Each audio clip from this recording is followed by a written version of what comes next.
आज जम्मू कश्मीर में आप हैरान हो जाएंगे जानकर कि जो कैजुअल लेबरर्स फैक्ट्रियों में, कारखानों में, महकमों में लगे थे जम्मू कश्मीर में, हज़ारों की तादाद में आज वो हड़ताल नहीं कर रहे हैं।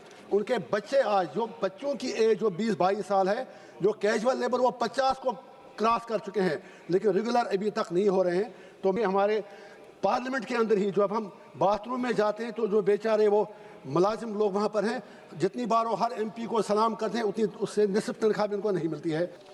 चेयरमैन साहब, पब्लिक सेक्टर की हालत क्या है मैं आपको अपनी मिसाल से बताता हूँ। 2008 में मैं भी पब्लिक सेक्टर में काम करता था।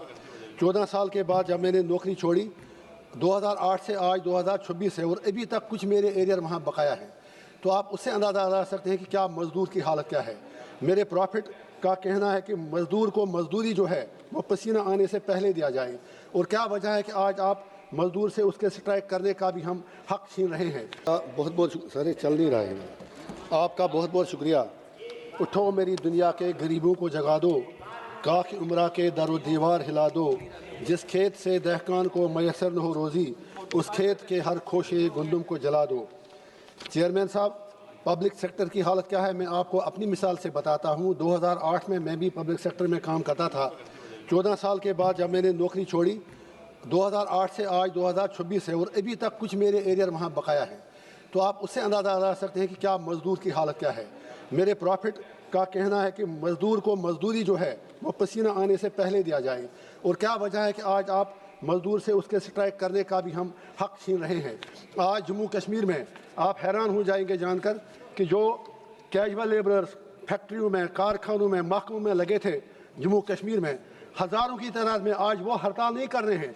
उनके बच्चे आज, जो बच्चों की एज जो 20-22 साल है, जो कैजुअल लेबर वो 50 को क्रॉस कर चुके हैं, लेकिन रेगुलर अभी तक नहीं हो रहे हैं। तो मैं सरकार से गुजारिश करूंगा, आज मिनिस्टर साहब के लिए पॉसिबल नहीं होगा अब इसमें अमेंडमेंट लाना, फ्यूचर के लिए कम से कम एक नेशनल पॉलिसी लाएँ, regularisation of casual labourers, daily wagers, चाहे कारखानों में, सरकारी विभागों में, ताकि वो लोग जो दर बदर की ठोकरें खा रहे हैं उनका चूल्हा कम से कम चले। इसी तरह जो पोर्टर्स बॉर्डर पे काम करते हैं, करना से लेके कन्याकुमारी तक, फौज के साथ, BSF के साथ, जब उन्हें कुछ होता है उनके राइट्स बिल्कुल भी प्रोटेक्टेड नहीं। अभी सर जम्मू कश्मीर में 2 पोर्टर बारामूला में काम करते करते जहाँ बाक हुए, मामूली उनको मुआवजा मिलता है, कोई कंपनसेशन नहीं। तो हम सरकार से गुजारिश करेंगे कि पोर्टर्स जो हैं उनके राइट्स को प्रोटेक्ट करें जो बॉर्डर पर काम करते हैं। इसी तरह से जो अनस्किल्ड लेबर्स हैं उनके राइट्स का भी, मिनिमम वेजेस की यहाँ पर बात हो रही है। 350 में क्या आता है, अगर आप यहाँ ही देखेंगे हमारे पार्लियामेंट के अंदर ही जब हम बाथरूम में जाते हैं तो जो बेचारे वो मुलाजिम लोग वहाँ पर हैं, जितनी बार वो हर MP को सलाम करते हैं उतनी उससे निस्फ तनख्वाह भी उनको नहीं मिलती है। वो भी एक अनऑर्गेनाइज्ड स्ट्रक्चर है। कम से कम ऐसे लोगों का हमें ख्याल रखने की ज़रूरत है। तो मैं ये चाहूँगा, और सबसे बड़ी बात, अगर एक्सीडेंट में कारखाने में कोई मजदूर मिले, कहीं और मिले, लेबर कोर्ट तो हैं लेकिन काम होता नहीं है।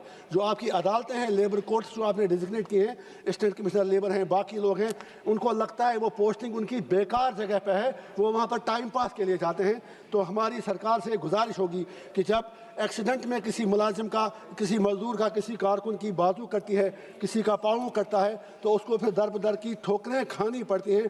तो मेहरबानी करके उन चीज़ों की तरफ ख्याल दिया जाए। और आखिर पर सरकार से मैं यही गुजारिश करूंगा कि जैसे चंद्रशेखर आज़ाद जी ने ज़बरदस्त बात की, जब यह हमें भी हमारी बात नहीं सुनी जाती तो हम भी वेल में आते हैं।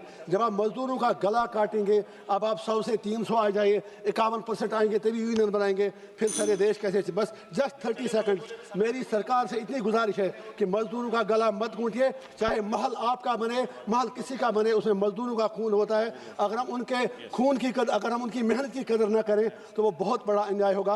आपका बहुत बहुत शुक्रिया। Thank you. धन्यवाद जी। माननीय श्री उमेश भाई पटेल।